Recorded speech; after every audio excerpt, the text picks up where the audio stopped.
Bien, bien, estamos reiniciando entonces la clase aquí con estos instrumentos de renta fija, ¿no?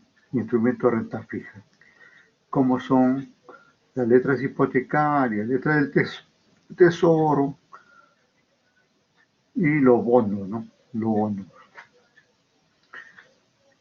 Para entender con más claridad esto, vamos a ver, recordar, digamos, algunos pasajes relacionados con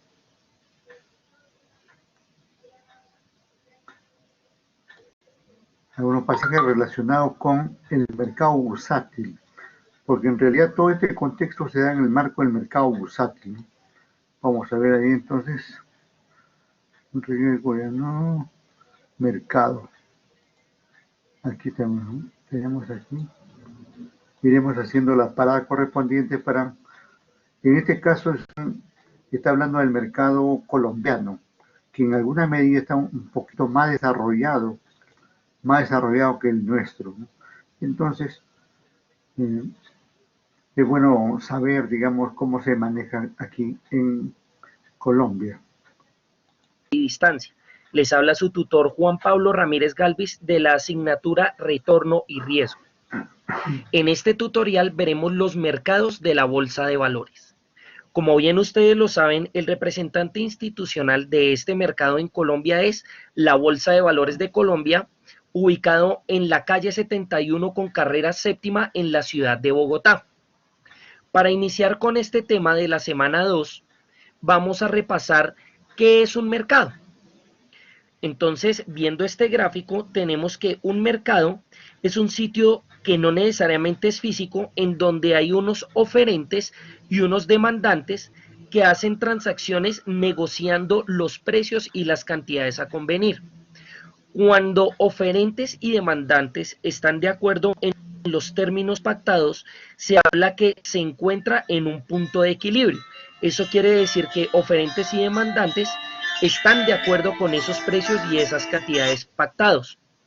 Como medio de intercambio en un mercado de estos, por principio microeconómico, se deben hacer las transacciones en un medio de pago que sea reconocido por dicho mercado. En este caso, puede que no sea únicamente el papel moneda, sino también se puede manejar lo que se denominan títulos valores o transacciones online, sencillamente un movimiento de fondos por medios informáticos. Esto trasladado al mercado de bursátil o al mercado de la bolsa de valores podría ser lo siguiente: los oferentes vienen a ser los gobiernos y empresas que ponen sus activos financieros en disposición para que los demandantes o inversionistas los compren. Sin embargo, hablamos de un mercado secundario dentro de la bolsa de valores, en donde esos inversionistas pueden a su vez convertirse en oferentes, vendiendo o renegociando dichos títulos valores para los otros inversionistas interesados. Ahora sí miremos cuáles son los mercados que componen la bolsa de valores. El primero es el mercado de dinero. En él se negocian lo que se denominan los bonos de deuda soberana. Aquí tenemos la imagen de un Treasury Bond, que es un bono del gobierno de Estados Unidos. Pero, ¿qué son los bonos de deuda soberana? Son mecanismos de financiación gubernamental en donde a través de las denominadas operaciones de mercado abierto emiten dichos bonos para que los inversionistas en distintos países los compren y después del término de unos años, un tiempo, un plazo fijo que se pacta, ese inversionista devuelve el título o valor al gobierno que lo emitió y el gobierno a su vez debe desembolsar el dinero de ese bono hacia el inversionista más la tasa de interés que se está pactando. Por ejemplo, en este Treasury Bond hay una tasa parcial del 7%. Estas tasas van representadas como tasas nominales. Esto quiere decir en términos anuales. Y el bono tiene un valor por $1.000.000.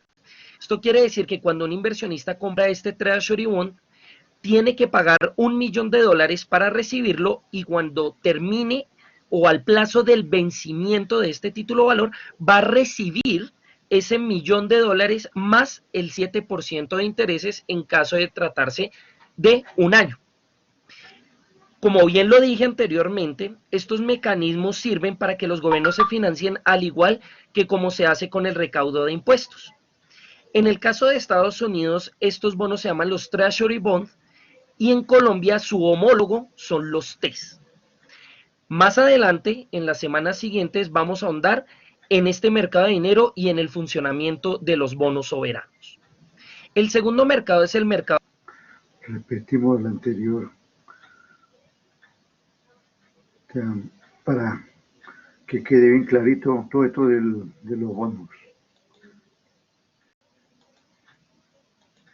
En él se negocian lo que se denominan los bonos de deuda soberana. Aquí tenemos la imagen de un Treasury Bond, que es un bono del gobierno de Estados Unidos. ¿Pero qué son los bonos de deuda soberana? Son mecanismos de financiación gubernamental en donde a través de las denominadas operaciones de mercado abierto emiten dichos bonos para que los inversionistas en distintos países los compren y después del término de unos años, un tiempo, un plazo fijo que se pacta, ese inversionista devuelve el título valor al gobierno que lo emitió y el gobierno a su vez debe desembolsar el dinero de ese bono hacia el inversionista más la tasa de interés que se está pactando. Por ejemplo, en este Treasury Bond hay una tasa facial del 7%. Estas tasas van representadas como tasas nominales. Esto quiere decir en términos anuales. Y el bono tiene un valor por $1.000.000. Esto quiere decir que cuando un inversionista compra este Treasury Bond, tiene que pagar $1.000.000 para recibirlo y cuando termine o al plazo del vencimiento de este título valor, va a recibir ese $1.000.000 más el 7% de intereses en caso de tratarse de un año. Como bien lo dije anteriormente, estos mecanismos sirven para que los gobiernos se financien al igual que como se hace con el recaudo de impuestos.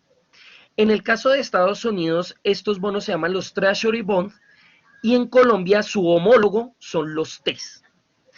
Más adelante, en las semanas siguientes, vamos a ahondar en este mercado de dinero y en el funcionamiento de los bonos soberanos. El primero es el mercado de dinero. En él se negocian lo que se denominan los bonos de deuda soberana. Aquí tenemos la imagen de un Treasury Bond, que es un bono del gobierno de Estados Unidos. ¿Pero qué son los bonos de deuda soberana? Son mecanismos de financiación gubernamental en donde a través de las denominadas operaciones de mercado abierto emiten dichos bonos para que los inversionistas en distintos países los compren y después del término de unos años, un tiempo, un plazo fijo que se pacta, ese inversionista devuelve el título valor al gobierno que lo emitió y el gobierno a su vez debe desembolsar el dinero de ese bono hacia el inversionista más la tasa de interés que se está pactando. Por ejemplo, en este Treasury Bond hay una tasa facial del 7%. Estas tasas van representadas como tasas nominales. Esto quiere decir en términos anuales. Y el bono tiene un valor por $1.000.000. Esto quiere decir que cuando un inversionista compra este Treasury Bond, tiene que pagar $1.000.000 para recibirlo y cuando termine o al plazo del vencimiento de este título valor, va a recibir ese $1.000.000 más el 7% de intereses en caso de tratarse de un año. Como bien lo dije anteriormente, estos mecanismos sirven para que los gobiernos se financien al igual que como se hace con el recaudo de impuestos. En el caso de Estados Unidos, estos bonos se llaman los Treasury Bonds y en Colombia su homólogo son los TES.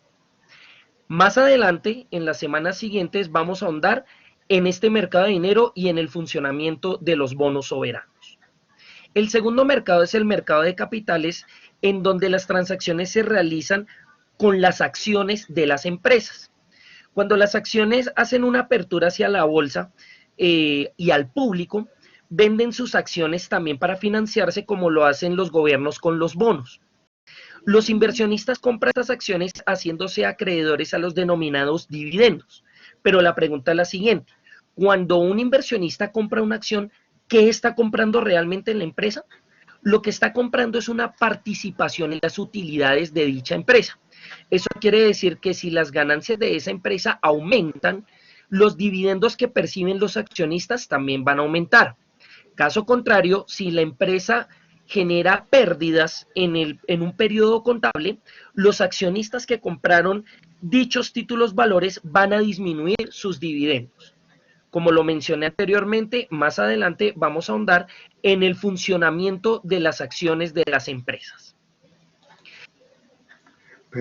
Espérate, amigo colombiano. Colombia. En donde las transacciones se realizan con las acciones de las empresas. Cuando las acciones hacen una apertura hacia la bolsa y al público, venden sus acciones también para financiarse como lo hacen los gobiernos con los bonos. Los inversionistas compran estas acciones haciéndose acreedores a los denominados dividendos. Pero la pregunta es la siguiente: cuando un inversionista compra una acción, ¿qué está comprando realmente en la empresa? Lo que está comprando es una participación en las utilidades de dicha empresa. Eso quiere decir que si las ganancias de esa empresa aumentan, los dividendos que perciben los accionistas también van a aumentar. Caso contrario, si la empresa genera pérdidas en un periodo contable, los accionistas que compraron dichos títulos valores van a disminuir sus dividendos. Como lo mencioné anteriormente, más adelante vamos a ahondar en el funcionamiento de las acciones de las empresas. El tercer mercado es el mercado. Muy bien. Este tercer mercado de derivados, y ahí están los productos en la parte inferior, los forward, futuros, opciones, swap. Y aquí aprovecho ahí para recordar que tanto los forward como los swap se negocian en mercados fuera de control, y los futuros y opciones se negocian en mercados controlados. Cuando hablo de mercado controlado, no se olviden de esa cámara de compensación, que es fundamental, porque esa cámara compensa, filtra, liquida, ¿no? Hace todo el trabajo, digamos, todo el trabajo técnico de intercambio entre el comprador y el vendedor, ¿no? De derivados financieros, entendiendo por ellos como mecanismos de cobertura cambiaria. Supongan lo siguiente: hay un importador colombiano que va a traer o va a comprar algunos bienes desde Estados Unidos. Resulta que cuando hace la negociación el tipo de cambio peso dólar está a 1.800. Eso quiere decir que ese importador va a pagar 1.800 pesos por cada dólar. Hace su contabilidad y acepta el negocio, pero resulta que no se cubrió cambiariamente. Pasan 2 días y él va a pagar su importación y resulta que el peso colombiano se devaluó respecto al dólar a 2.000 pesos colombianos por cada dólar. ¿Qué va a pasar con ese importador? Va a tener que pagar más pesos por cada dólar de lo que había previsto inicialmente. Eso quiere decir que va a generar pérdidas. Por tal motivo, los derivados financieros representan mecanismos de minimización del riesgo, fijando un tipo de cambio inicial que siempre va a quedar como lo pactado. Eso quiere decir que no se va a someter ese importador, en ese caso, a la fluctuación y a la volatilidad que puede poner en riesgo, dada la incertidumbre, su operación financiera. Los mercados de derivados se dividen en los siguientes: hay derivados denominados forward, hay otros que son los futuros, otros que son las opciones y otros que son los swaps de dinero. Más adelante también vamos a ahondar en estos conceptos. Dense cuenta en la imagen cómo están estos dos inversionistas sentados en la mesa de la bolsa de valores donde se negocia el mercado de derivados financieros, y en las pantallas tienen todos los ítems, todas las cifras y charts para analizar, para hacer sus operaciones en el mercado bursátil. Espérate, antes de entrar a las divisas, revisamos hasta aquí de los derivados para que los conocimientos queden bien selladitos, ¿eh? Mercado de derivados financieros, entendiendo por ellos como mecanismos de cobertura cambiaria. Supongan lo siguiente: hay un importador colombiano que va a traer o va a comprar algunos bienes desde Estados Unidos.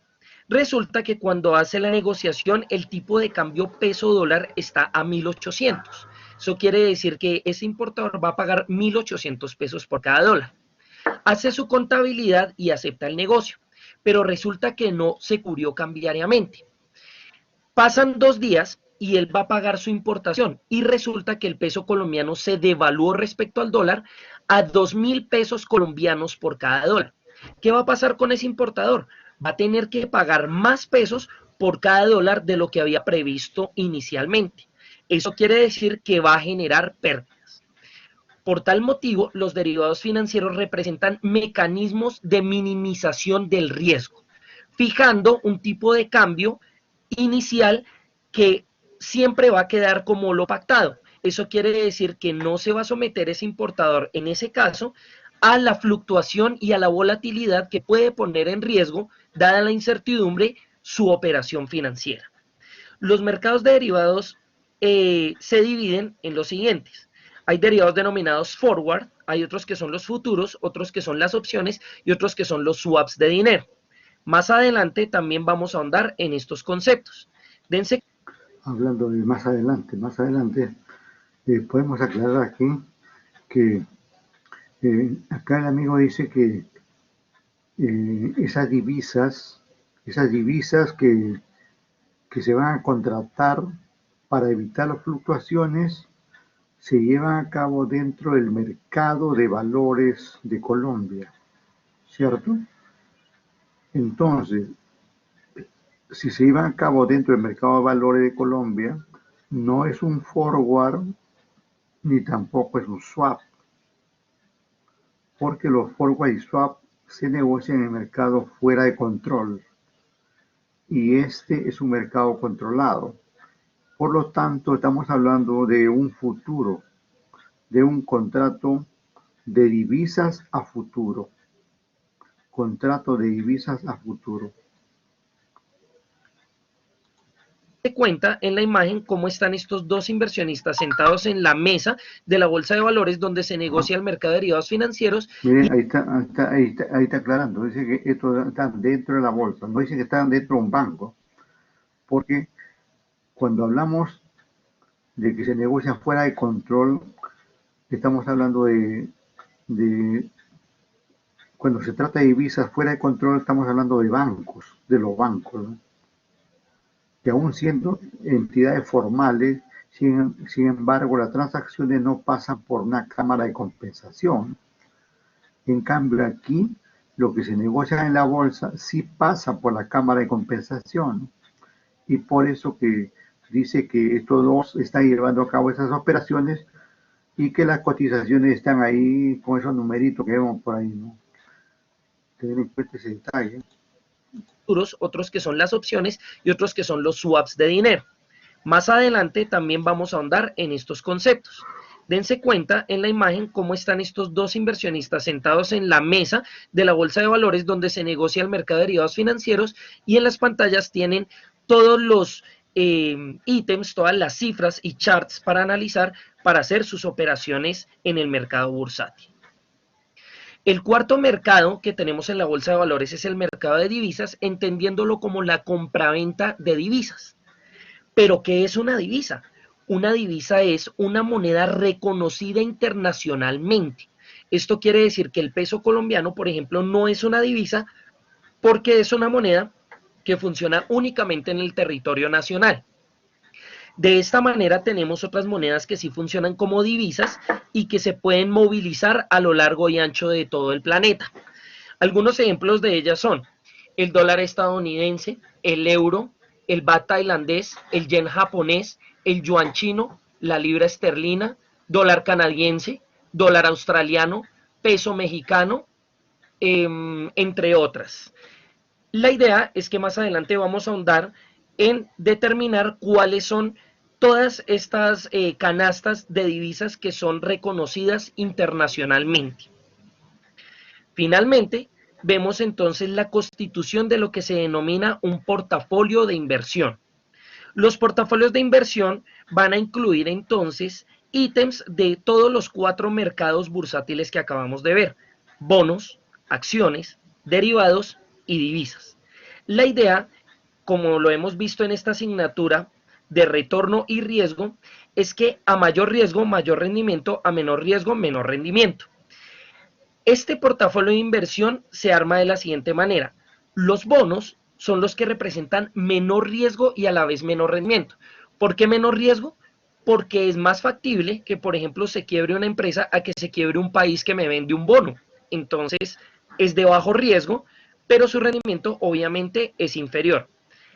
Pasamos por todos los mercados de la bolsa de valores hasta las divisas, las cuales representan el mayor riesgo pero el mayor rendimiento. Donde más se gana dinero es en la compraventa de divisas. Sin embargo, al ser tan volátil dicho mercado, es el que mayor riesgo representa. Con esto damos por finalizado este tutorial. Espérate. Vamos a repetir esta última parte, que es una suerte de resumen, ¿sí?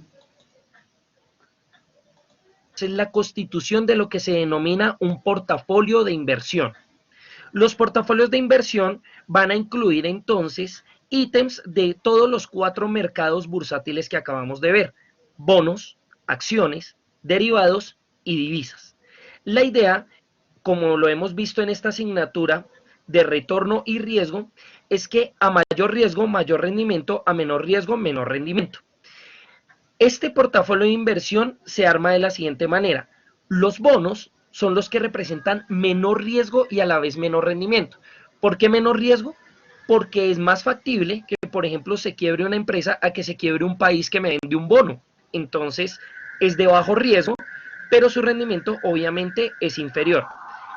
Pasamos por todos los mercados de la bolsa de valores hasta las divisas, las cuales representan el mayor riesgo pero el mayor rendimiento. Donde más se gana dinero es en la compraventa de divisas. Sin embargo, al ser tan volátil dicho mercado, es el que mayor riesgo representa. Con esto damos por finalizado este tutorial. La idea es entonces que inicien con su primera actividad en esta semana. Claro. Ya. Vamos, vamos aquí con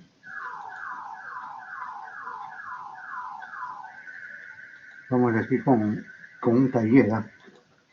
Ya es momento que ustedes trabajen, ¿eh?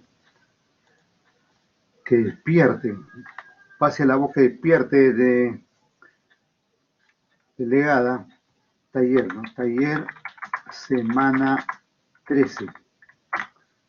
Vamos con la primera pregunta. La primera pregunta viene. Ya.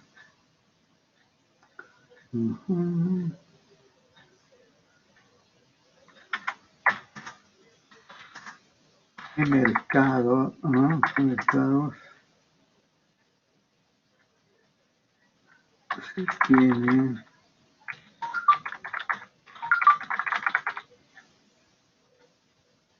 Ahí está la primera pregunta. ¿Qué mercado se tiene financieramente? Acaba de indicar en el video, varios mercados ha mencionado. Y también nosotros en la clase ya también lo hemos indicado, ¿no?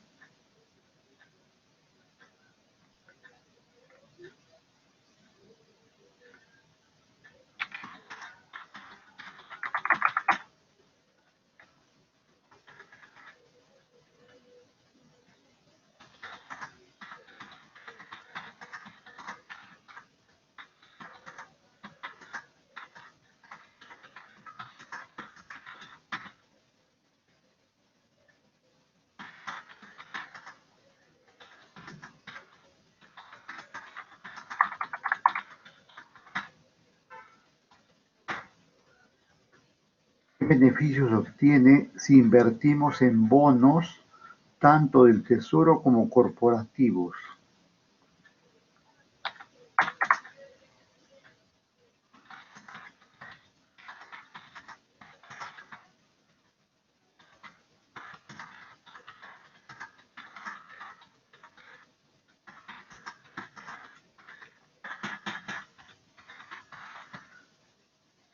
Y tenemos otra pregunta. ¿Qué beneficios obtenemos? ¿Qué beneficios se podrá obtener Si invertimos en acciones,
por favor, contestamos esas preguntas.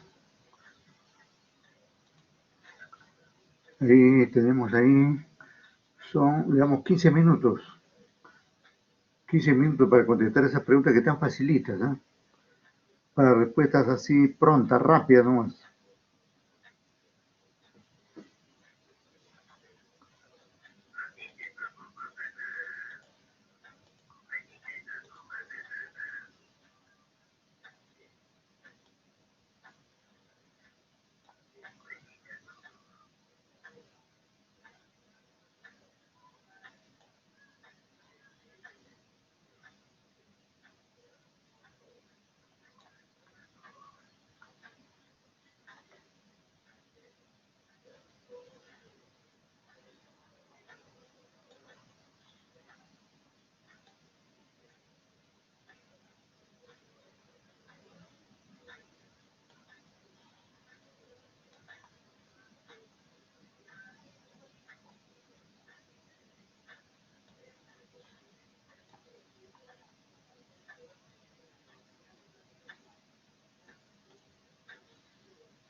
ver, estoy retornando ahí porque hubo una falla, una falla de la red.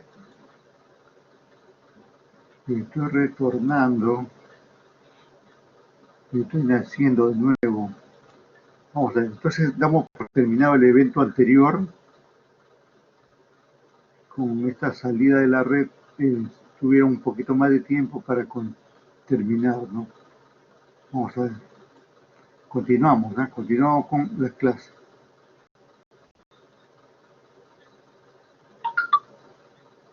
Ya, ahora sí veo que está compartiendo. Ya, correcto. Miren, un pequeño recordaris. Este video me parece que ya lo pasamos en un momento, pero tenemos ahí la óptica de este colega Alfonso Morales Romero, que explica muy bien sobre estos instrumentos, ¿no? Vamos, arrancamos. Hola, mi nombre es Alfonso Morales Romero y soy profesor de Cyber Value Education y hoy día les voy a enseñar a ustedes qué son acciones y bonos, nivel 2, paso a paso. ¿Qué son dividendos? Ahí está. Ese es un punto de lo más importante, los dividendos. Ustedes saben que las acciones dan varios derechos a los accionistas, ¿no? Las acciones dan derecho a la propiedad de una empresa. Cuando uno compra acciones está comprando parte de la propiedad de las empresas, ¿no? Pero otros beneficios son estos, los dividendos. Y no solamente se queda ahí, porque también hay otros beneficios, que son la ganancia de capital, ¿no? Claro, en la medida que haya subido el valor de las acciones en el mercado. Vamos a suponer que entramos a una empresa costando cada acción 100 soles, pero como la empresa le ha ido bien, eh, las ventas han ido muy bien, la rentabilidad está bien, por lo tanto, eh, eso ha hecho que cada vez compren más acciones los inversionistas en el mercado, ¿no? Y eso como consecuencia origina, digamos, ganancia de capital. ¿Por qué? Porque las acciones que están valoradas a 100 soles ya pueden valer 150, 200, 300 soles, ¿no? Pero veamos esta parte de los dividendos.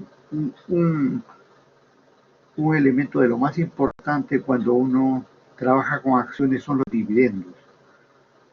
Si ustedes compran acciones, van a estar, ya saben que son propietarios de una empresa, pero están esperando los dividendos.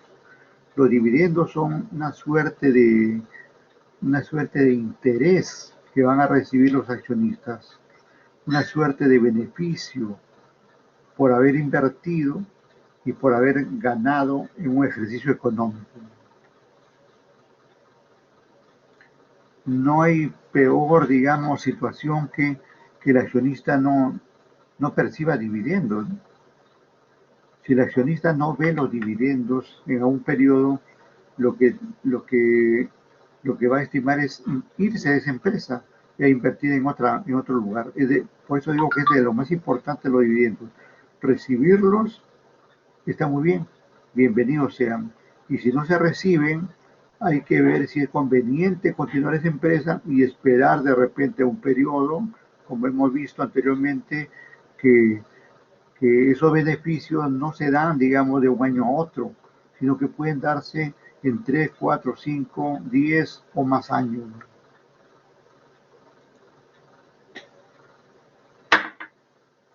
Vamos, Morales. Uy, se plantó otra vez.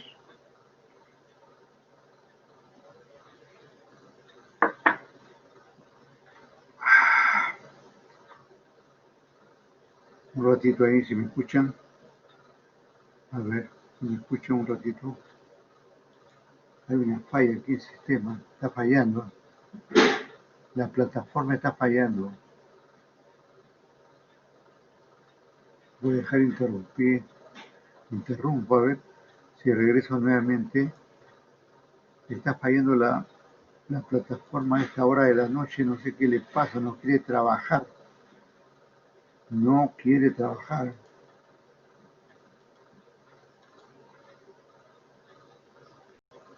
A ver, vamos. Voy a introducir a la empresa Bacus para un ejemplo simple. Y vamos a suponer que la empresa Bacus está dividida entre tres partes. La primera parte, segunda parte y tercera parte. En vez de decir partes, decimos acción. Gasto una acción, otra acción y otra acción. Y ahora vamos a suponer que esta empresa tiene tres dueños. Uno de esos es el negociante Willy, que tiene una acción. El otro es Ashley, que tiene una acción. Y Brenda, que tiene la otra acción. Y vamos a pretender que esta empresa, durante un año de operación, ha ganado 30 soles, más o menos. Y vamos también a suponer que esta empresa lo ha distribuido las ganancias en todos los dueños. Entonces, si es que eso ocurre, ¿cuánto tocaría a cada dueño? Bueno, a Willy tocaría 10 soles, a Ashley le tocaría 10 soles y a Brenda le tocaría 10 soles. Ahí, antes de continuar ahí, debemos tener en cuenta que los dividendos lo está considerando como ganancia. Y efectivamente es una ganancia. Por eso dije, es una suerte del interés que uno recibe por tener su dinero y la ganancia que recibe por tener su dinero en las acciones de la empresa. Pero hay otro punto. Cuando él distribuye 10 soles para cada uno, significa que cada uno tiene el mismo capital, porque recordemos que esos dividendos son proporcionales al capital invertido. Como estila aquí decir el profesor Morales, si el loco Willy tuviera 100 millones en acciones y Ashley tuviera, digamos, 50 millones y Brenda tendría 20 millones en acciones, sin duda el loquito Willy ganaría más dividendos. Y en segunda instancia sería Ashley y en tercera instancia Brenda. ¿Y qué pasa, digamos, si en vez de ganar la empresa pierde? Igualmente las pérdidas son proporcionales a las acciones o capital invertido. El loquito Willy perdería más y la que perdería menos sería Brenda, si fuera el caso. Entonces, todos esos asuntos se pueden dar, ¿no? Y todo lo que yo le menciono ahí no solamente es un comentario que estoy dando, sino que estoy traduciendo de alguna manera lo que dice la Ley General de Sociedades. La Ley General de Sociedades establece, digamos, qué hacer con las ganancias de las empresas, ¿no? Repito, anotar la Ley General de Sociedades. Porque en este mercado de las acciones, hay varias normas en juego. La primera es la ley del mercado de valores, decreto legislativo 861, creo que dijimos, ya, 861, ley del mercado de valores. Y la otra es la ley general de sociedades. Entonces, ambas normas entran en juego, ¿no? Pero sobre los dividendos nos habla más directamente la ley general de sociedades. Entonces la conclusión es que los dividendos son los beneficios distribuidos a los dueños de la empresa. En este caso, la ganancia neta, y esta ganancia neta ya estamos acá ya considerando ya los impuestos, gastos, todo, es la ganancia, lo que sobre de todo. Todo eso se distribuye entre los dueños. Pero acá hay una observación peculiar. Si todas las ganancias de la empresa se distribuyen entre los dueños, la empresa se queda sin nada. Entonces ahora, ¿cómo la empresa va a crecer? No puede, ¿no? Entonces, por eso es que en la vida real, realmente, las ganancias de la empresa no se distribuyen entre los dueños. Se distribuye una parte. Por ejemplo, se puede dar 5 soles a Willy, otros 5 soles a Ashley y otros 5 soles a Brenda. Ahora, en total, ¿cuánto se quedaría con la empresa? Se quedaría con 15 soles, ¿no? Y esos 15 soles ya la empresa Bacus utilizaría para comprar tierras, máquinas, etcétera, etcétera, etcétera. Entonces, en realidad, las empresas no reparten todas las ganancias a los dueños porque necesitan el dinero para reinvertirlo en el negocio y poder crecer. A ver, es cierto que puede darse esa situación que dice aquí el amigo Morales, pero eso depende del acuerdo que se tenga en la Junta General de Accionistas. Cuando termina un ejercicio económico, por decir aquí cuando terminemos el 2020, se formulan los estados financieros de la empresa, en enero, febrero, marzo ya se tienen, ¿no? Cuando se tienen los estados financieros ya se sabe si la empresa ganó o perdió. Si ganó, vienen estos dividendos. Y entonces se celebra una Junta General de Accionistas, donde se acuerda, digamos, entregar todo en dividendos o reservarse una parte para reinvertirlo dentro de la empresa. Pero eso no lo puede hacer así por así la empresa, sino que tiene que acordarse en la Junta General de Accionistas. Naturalmente que si queremos que la empresa que nos está dando un dividendo siga creciendo, es bueno, digamos, inyectarle más dinero. Y eso sería mediante, digamos, eh, la, la entrega solamente de una parte de los dividendos, ¿no? Ya eso va a depender de la Junta General de Accionistas que acuerde en uno u otro sentido, ¿no? Pero no puede hacerse así directamente. La gerencia no puede hacer eso, ni siquiera el directorio puede hacer eso, tiene que ser a nivel de Junta General de Accionistas.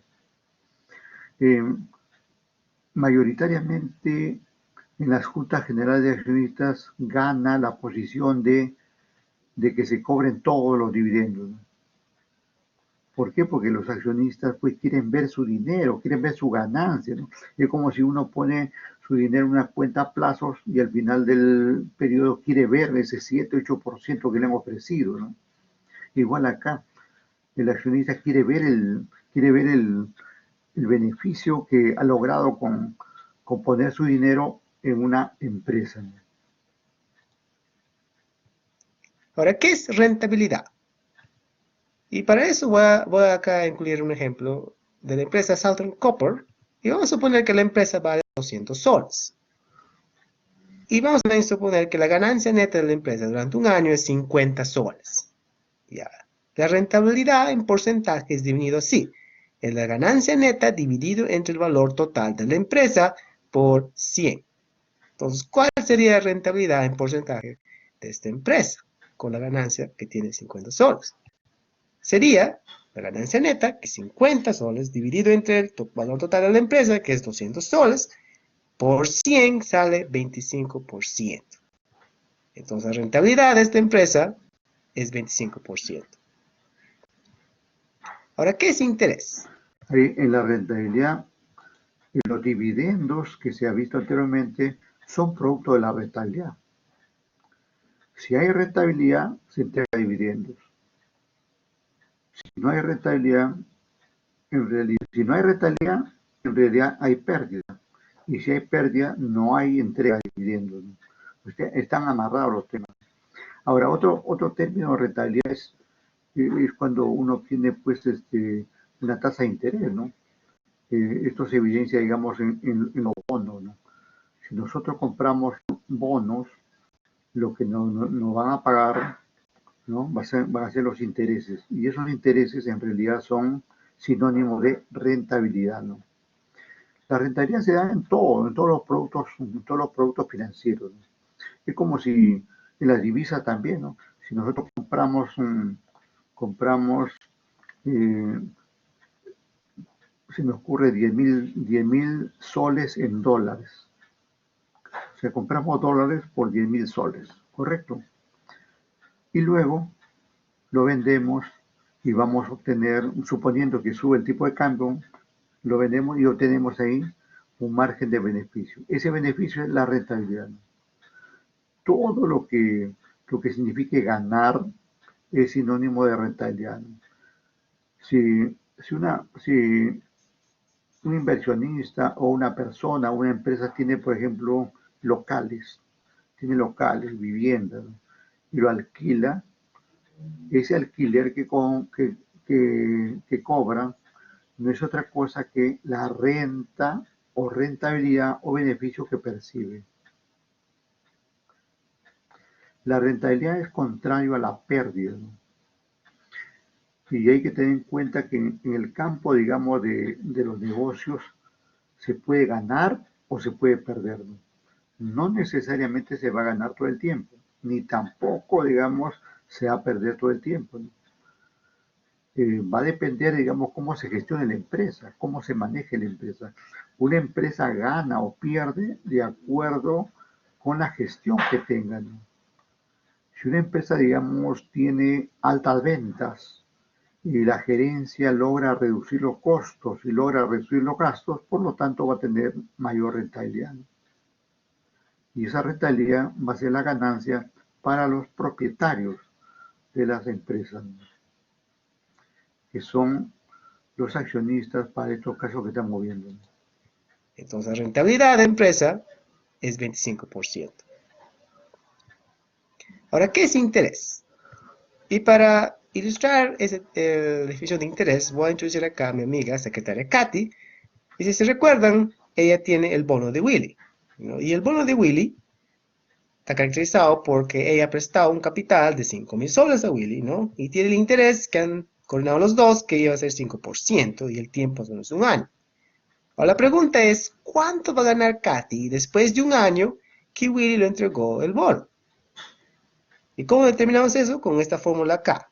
Interés en porcentaje es igual a ganancia dividido entre capital, todo eso por 100. ¿Ya? Entonces vamos a responder esta pregunta. ¿Cuál es el interés en porcentaje? Es 5. La ganancia que queremos determinar, no sabemos qué es, dividido entre el capital, que es 5.000, lo que Katy le prestó el dinero a Willy, por 100. ¿No? Y eso determinamos que es 250 soles la ganancia.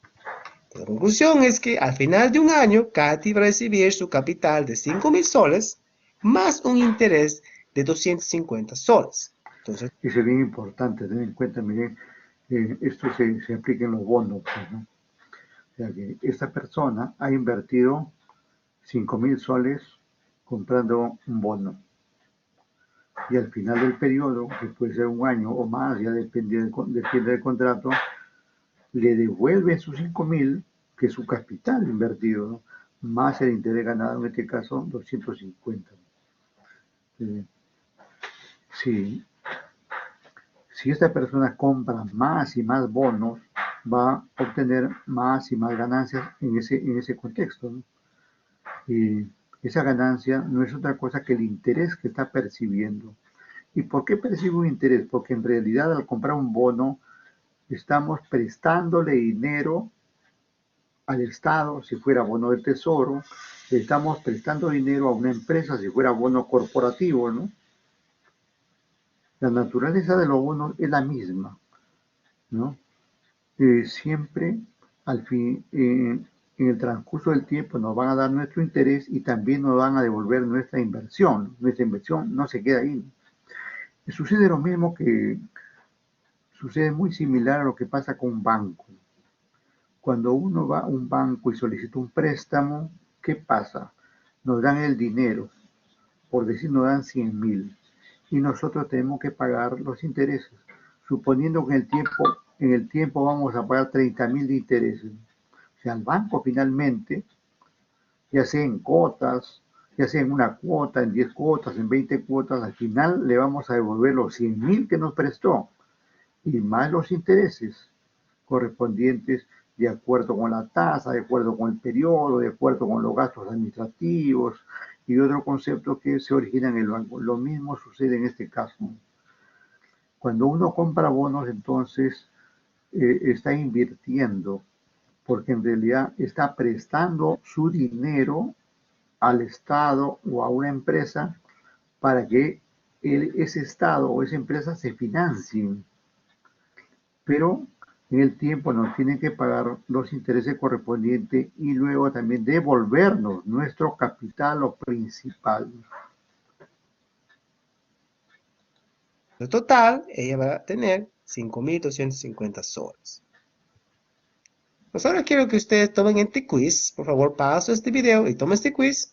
Quiz. Ahora vamos a revisar este quiz. Número 1. ¿Qué son dividendos? Y la respuesta es la C. Los dividendos son beneficios distribuidos a los accionistas. Correcto. Número 2. Si Katy presta dinero a Emma y en el bono de Emma dice capital 5,000 soles y interés igual a 10% y el tiempo es igual a un año, ¿cuánto va a ganar Katy en 6 meses? Y la respuesta es la D, 250 soles.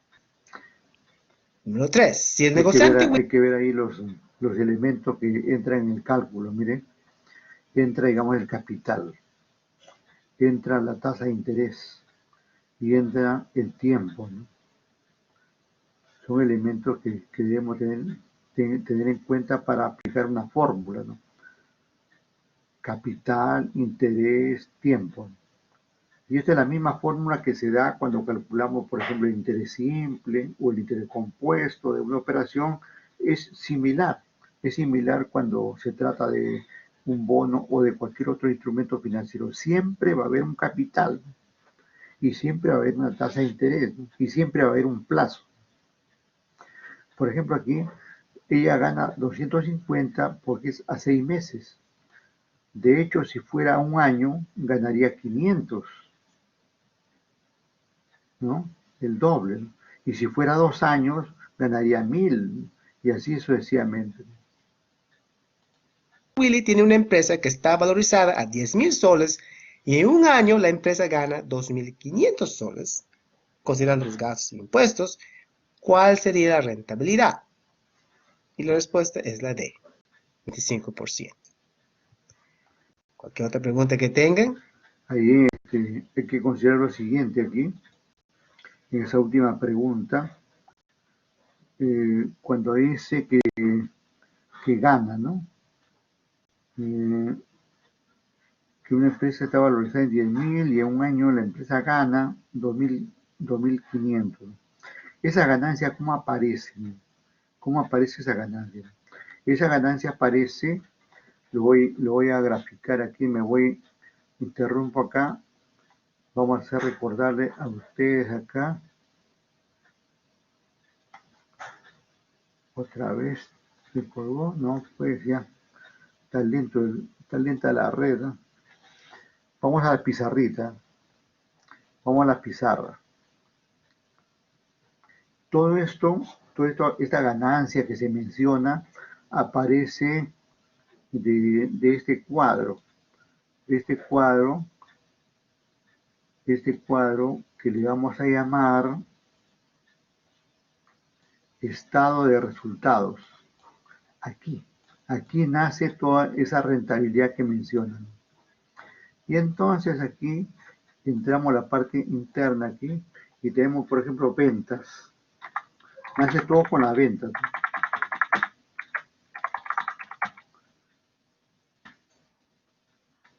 Vamos a suponer que nosotros vendemos ahí por 500.000. Ventas por 500.000. Ahí está la venta por 500.000.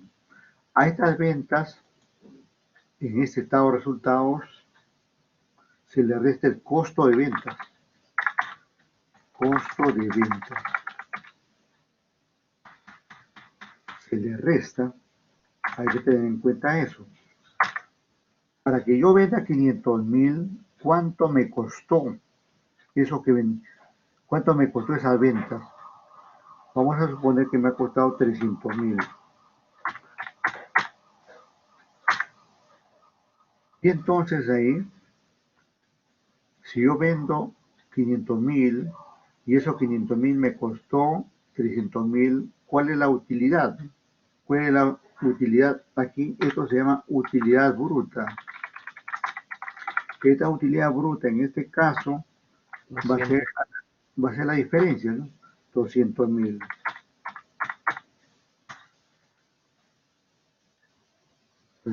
Así, pero sobre esto también se le resta, por ejemplo, los gastos operativos. Se llaman gastos operativos a los gastos administrativos, gastos de venta. Vamos a suponer que estos gastos operativos para la empresa son 100.000.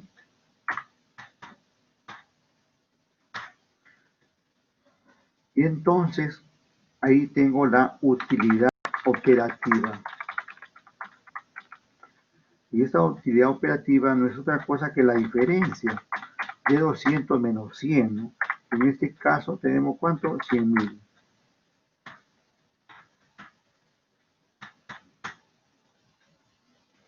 A esos 100.000, tengo que restarle el impuesto a la renta. El impuesto a la renta. Vamos a suponer que es un 30%. 30% es 30.000, ¿no?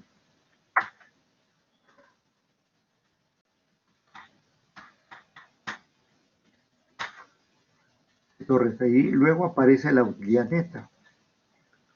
Utilidad neta. En este caso es igual a 70.000.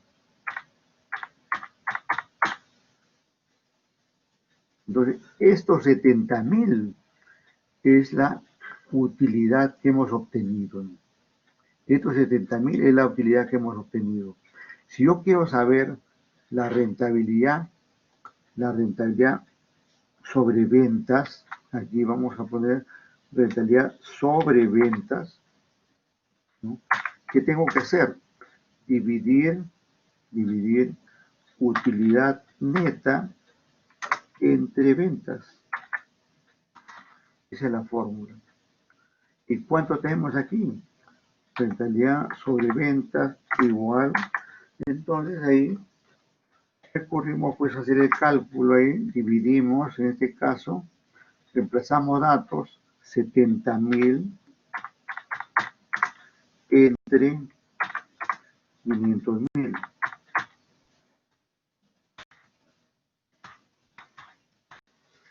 Y luego ya tenemos ahí el resultado. Rentabilidad sobre ventas, ¿no? ¿Cuál es la tasa de rentabilidad sobre ventas, ¿no? Entonces para eso dividimos pues los 70.000, estoy haciendo por fuera esto, 70.000 entre 500.000. Y tenemos que es 14%. 14%.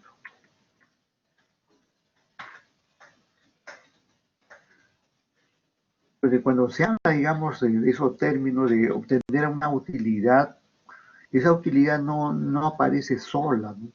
Sino que aparece con estos conceptos que estamos indicando aquí, ¿no? Cuando hablamos de utilidad es porque una empresa ha vendido y ha tenido que asumir su costo de ventas, y ha tenido que asumir gastos operativos, ¿no? Y luego incluso ha tenido que soportar el impuesto a la renta que le impone el Estado, ¿no? Y recién obtener estos 70.000. Esta es la utilidad. ¿Qué quiere decir todo esto? Que si una empresa aumenta las ventas, va a tener una mejor utilidad. Otra forma de ver, si una empresa reduce el costo de ventas, va a tener igualmente mayor utilidad. Si una empresa reduce los gastos operativos, de todas maneras va a obtener una mayor utilidad. Y si el Estado redujera el impuesto a la renta, en vez de 30% le pusiera 20%, por decir, la empresa ganaría más. Y los accionistas ganarían más. Bueno, en fin, en el campo de los negocios, una gerencia, una gerencia está abocada a esto, a las ventas, a los costos, a los gastos y por lo tanto a obtener la mayor utilidad neta posible, ¿no? Todo eso se hace mediante, eso no viene así por así, ¿no? A veces cuando se prestan los videos se abrevian las cosas, ¿no? Pero para tener ventas de 500.000, tienen que hacer una serie de políticas de la empresa, estrategia de la empresa, táctica dentro de la empresa, acciones dentro de la empresa, ¿no? Incluso ver distintas modalidades de ventas, ¿no? Ventas al contado, ventas al crédito, ventas en consignación, ventas por delivery, ventas por internet, cualquier modalidad que aparezca, la empresa tiene que aplicarlo. ¿Por qué? Porque le conviene, digamos, venderlo. Igualmente en los costos, tiene que abocarse a reducir. Los costos de gasto tiene que abocarse la gerencia a reducirlos, ¿no? Porque en la medida, digamos, que reduzca eso, los costos y gastos, va a aparecer una empresa con mayor utilidad neta. ¿Y qué significa esto? Esta utilidad neta, ¿no? Primero, que significa dividendos para los accionistas, ¿no? Segundo, significa aquí ganancia de capital, porque al tener utilidad la empresa gana valor en el mercado, ¿no? Aquí ganancia de capital. Y esa ganancia de capital también le conviene a los accionistas, ¿no? Porque si yo tengo en la bolsa, tengo acciones a valor nominal de 50, pero por la utilidad que ha obtenido la empresa, ahora ya esas acciones subieron de precio, ¿no? Y ya están en 60, 70, 80, 100 y más, ¿no? Ahora, pero ¿por qué suben de precio las acciones? Suben porque los inversionistas lo demandan, es decir, lo compran. Una acción no sube de precio por decreto del Estado, ni decreto de la empresa, ni porque un accionista dice, mi acción vale 10 y quiero que valga 12. No, no, no, no sube así, ¿no? Sube porque alguien lo compra. Y si hay más demandantes o más compradores, esa acción aumenta y sigue aumentando, ¿no? Entonces, tener en cuenta esa parte. Y para cerrar la noche está tranquila, que siga así. Tenemos aquí esto de las letras. Algún adelanto ahí, una dama aquí que nos explica. Siempre por lo general hemos visto ahí varones, ¿no? Mucho. No es que yo sea antifeminista, ¿no? De ninguna manera, ¿no? Por eso vamos a presentar aquí a una dama, ¿no? Hablando sobre las letras. Ahí está. Vamos con las letras.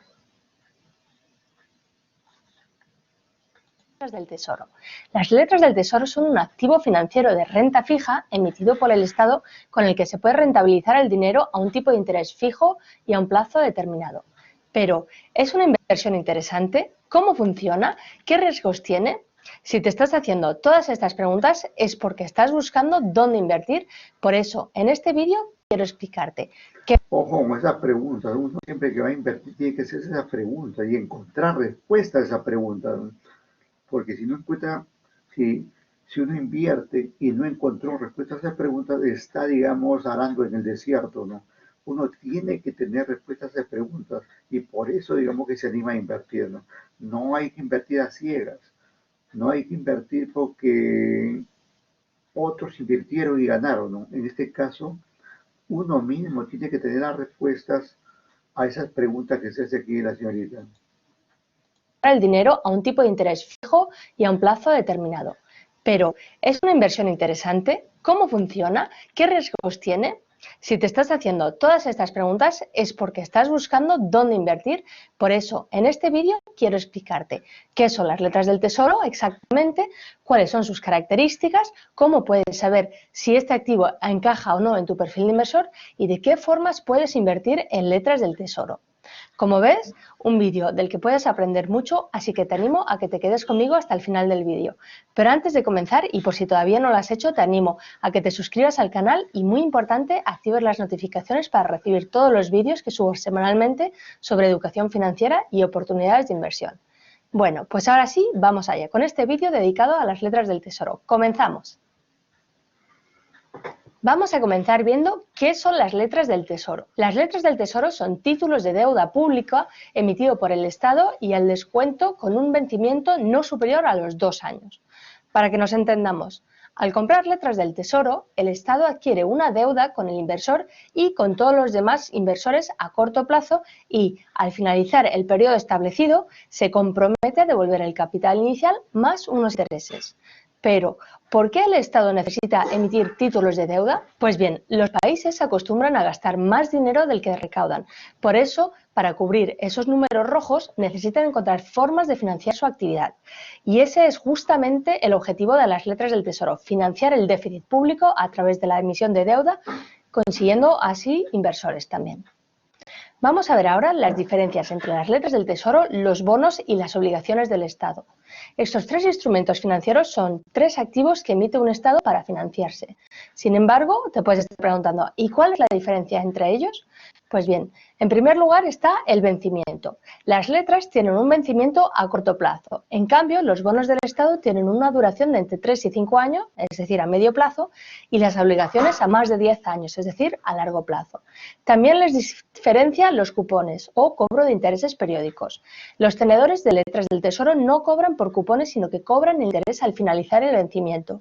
En cambio, los inversores de bonos y de obligaciones sí que cobran cupones periódicos a lo largo de la duración de la inversión. Ahora que ya sabes cómo diferenciar los diferentes títulos de deuda pública, vamos a pasar a ver cómo puedes comprar letras del Tesoro. Pero antes quiero hablarte de las características de las letras del Tesoro.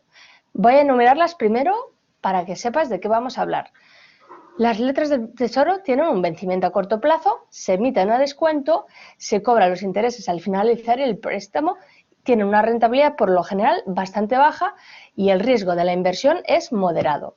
Vamos a ver ahora cada una de estas 5 características en mayor detalle. Comenzamos con el vencimiento. El vencimiento de una inversión es la fecha en la que ésta finaliza. En el caso de las letras del Tesoro, su vencimiento acostumbra a ser de 3, 6, 9 o 12 meses. La fecha de finalización nunca es superior a los 2 años, por eso las letras del Tesoro se clasifican como una inversión a corto plazo. Vamos a ver ahora por qué se considera que es una emisión al descuento y qué significa esto. Si te fijas, en la definición que te he dado al comienzo del vídeo, te he dicho que las letras del Tesoro son títulos emitidos al descuento. Esto significa que se compran a un precio por debajo del valor nominal y a su vencimiento recibes el valor nominal, vamos a decir, por ejemplo, 1.000 euros. Es decir, que el importe de adquisición en el momento de comprar las letras hay que calcularlo teniendo en cuenta el importe que vas a cobrar, que se sabe de antemano y es de los 1.000 euros para este ejemplo, y restándole los intereses que recibirás. En lugar de invertir por un importe de 1.000 euros, por lo tanto, y al finalizar del vencimiento recibir los intereses, vas a pagar 980 euros y recibir 1.000 euros al final de la inversión. Vamos a verlo con un ejemplo para que lo veas todavía más claro. Como creo que habrás entendido, para el ejemplo que te he puesto, los intereses para la emisión de la deuda de las letras del Tesoro era el 2%. Por lo tanto, el cálculo que tienes que hacer es 1.000 euros multiplicado por 2% de 1.000 euros es 980 euros. Y entonces lo que pagarán al vencimiento son los 1.000 euros. Es decir, esos 980 euros de capital que tú has puesto más los 20 euros de intereses, que son los beneficios que tú vas a obtener por haber invertido. Ahora vamos a ver cuándo se cobran los intereses. A diferencia de los bonos y las obligaciones de Estado, con las letras del Tesoro los intereses se cobran únicamente al finalizar el plazo de la inversión. Esto es debido a que su duración es corta y también por la naturaleza de su emisión, porque como ya te he dicho, se emiten al descuento. El porcentaje de interés que pagan los estados por sus letras del Tesoro varía de un país a otro y en cada una de sus emisiones, por lo que hay que esperar al momento de la emisión concreto para conocer cuál será la rentabilidad exacta que vamos a obtener. En cuarto lugar, Correcto, ya ahí paramos más. Vamos a pasar la lista y cerramos, ¿no? Vamos a ver.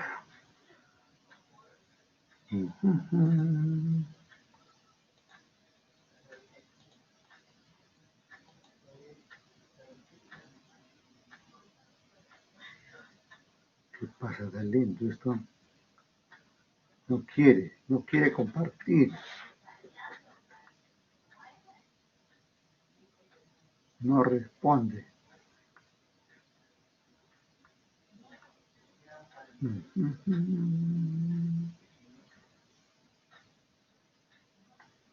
Se fue, se desapareció. ¡Amba!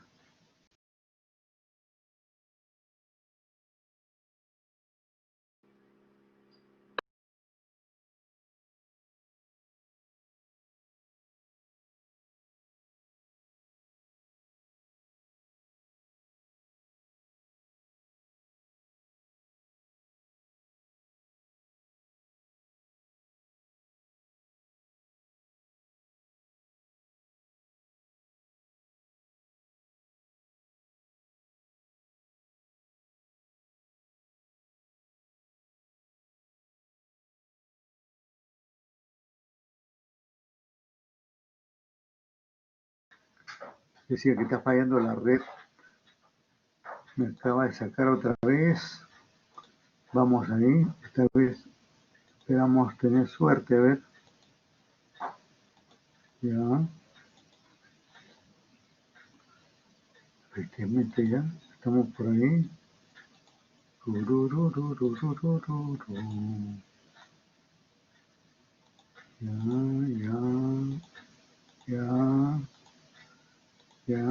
Ya. Ujú.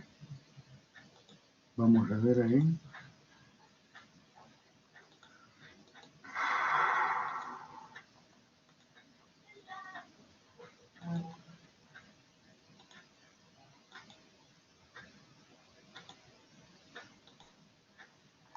A ver, vamos con la lista.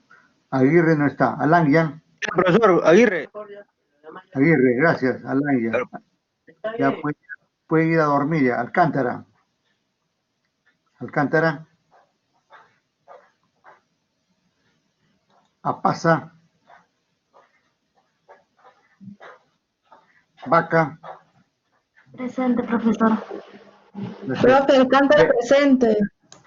Sí, sí, gracias. Berrocal. Presente, profesor. Gracias. Buenas noches. Blanco. No estuvo anterior. Ahora tampoco. Córdoba. Córdoba. No está. Crisóstomo. Presente, profesor. Gracias. Eldridge. Presente, profesor. Gracias. Fernández Torres. Presente, profesor. Figueroa. Presente, profesor. Gracias. González Rivera. No estuvo. Guerrero. Tampoco. Hualpa. Guerrero, Gracias, profe. Gracias, Guerrero. Gracias, Hualpa. Vamos con Guamaní. Está Dice que presente, está. profesor. Gracias. Machuca, presente. Moreno. Moreno. Presente, profesor. Moreno. Gracias. Ya, gracias. Muñico. Estuvo. Presente, Muñico. profesor. Presente. Gracias. Sí. Willy, perdón, no. Negrete.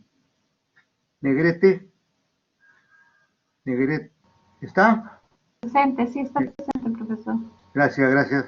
Retransmíteme. Peña. Nada. Quispe.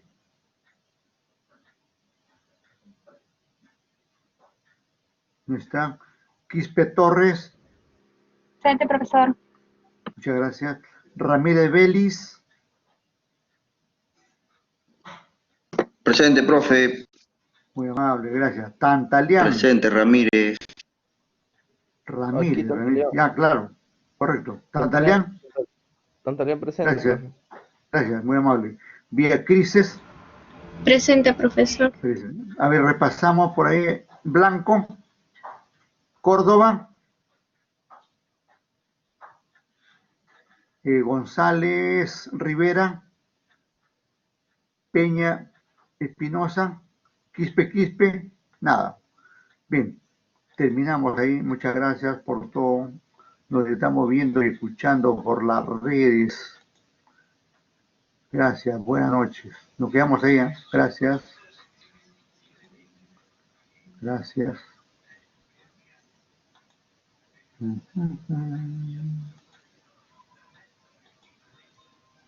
Gracias. Vaca, Leli, Paolo, Weasley, ¿no? Weasley. Oye, interesante tu nombre de Tantalián. Weasley, ¿no?